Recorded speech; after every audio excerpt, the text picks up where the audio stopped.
A ressurreição mudou tudo.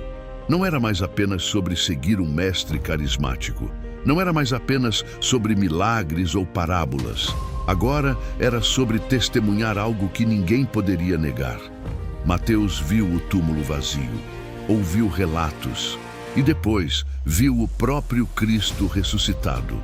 O homem que um dia o chamou da mesa de impostos agora estava vivo diante dele, trazendo paz em meio ao medo. Os discípulos estavam escondidos, assustados. A cidade ainda fervilhava com tensão. A crucificação tinha sido pública, humilhante, violenta. Roma havia feito questão de demonstrar poder, mas a morte não conseguiu segurar Jesus. E isso significava que o reino não era político, nem militar, nem terreno. Era eterno. Durante 40 dias, Jesus apareceu aos discípulos. Falou sobre o reino de Deus.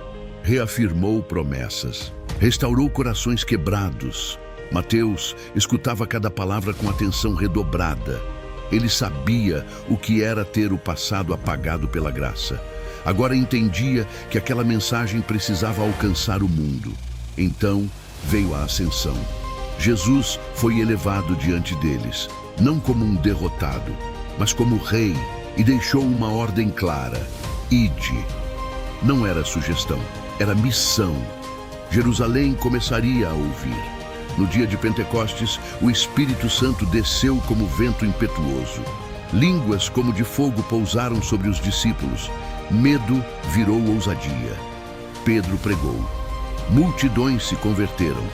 E Mateus estava ali. O ex-publicano agora fazia parte da fundação da igreja. Mas havia algo específico sobre ele.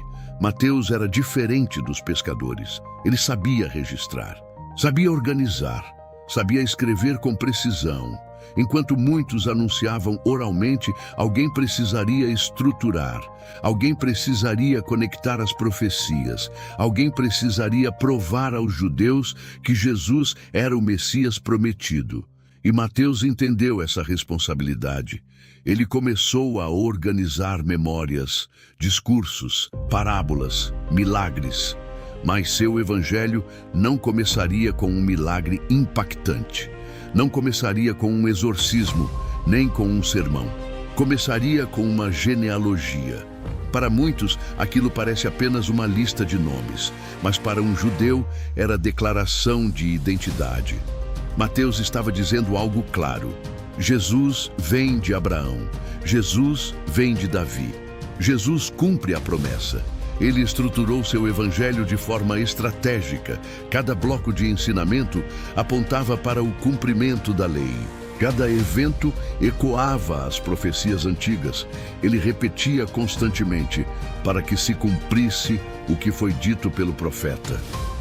Mateus estava falando diretamente ao coração judeu.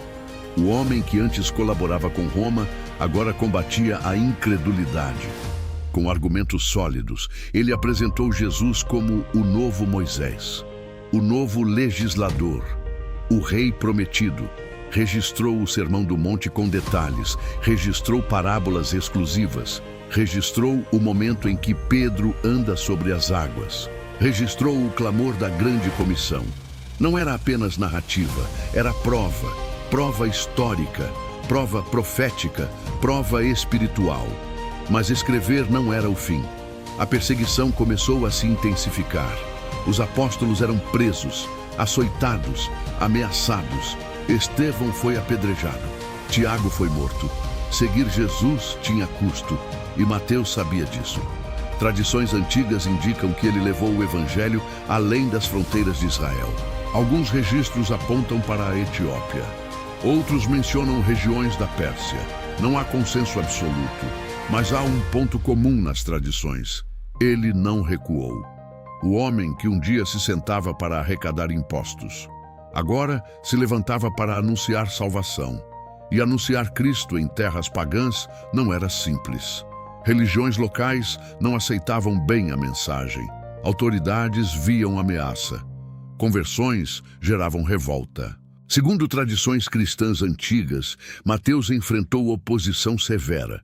Sua pregação teria alcançado membros da realeza, e isso despertou ira. A conversão de pessoas influentes mexia com estruturas de poder. A mensagem do reino abalava tronos.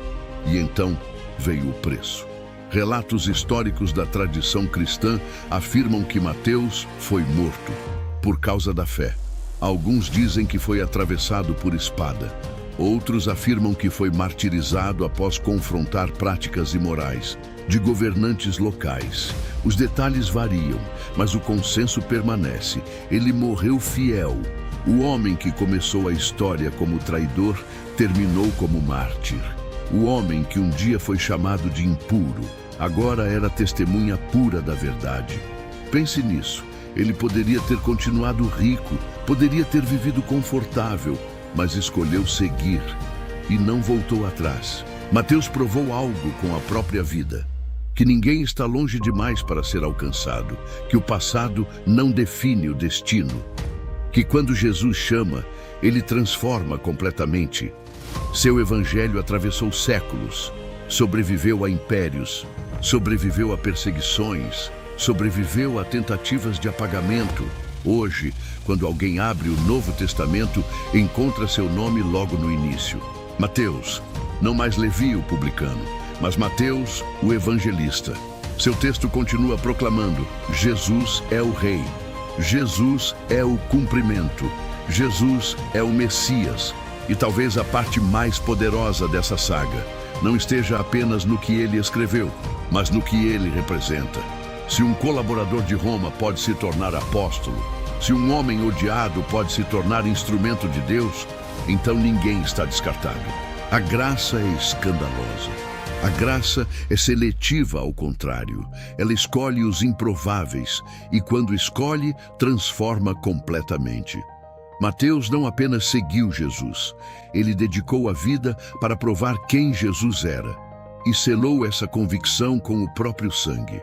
A mesa de impostos ficou para trás, o dinheiro ficou para trás, o rótulo ficou para trás. O que permaneceu foi a fidelidade, e a história dele continua ecoando, porque toda vez que alguém lê livro da genealogia de Jesus Cristo, filho de Davi, filho de Abraão, está ouvindo a voz de um homem que foi transformado. Essa é a saga de Mateus, do desprezo ao discipulado, da corrupção à convicção, da mesa de impostos à eternidade. E a pergunta que fica é simples: se Jesus parasse diante da sua mesa hoje, você se levantaria?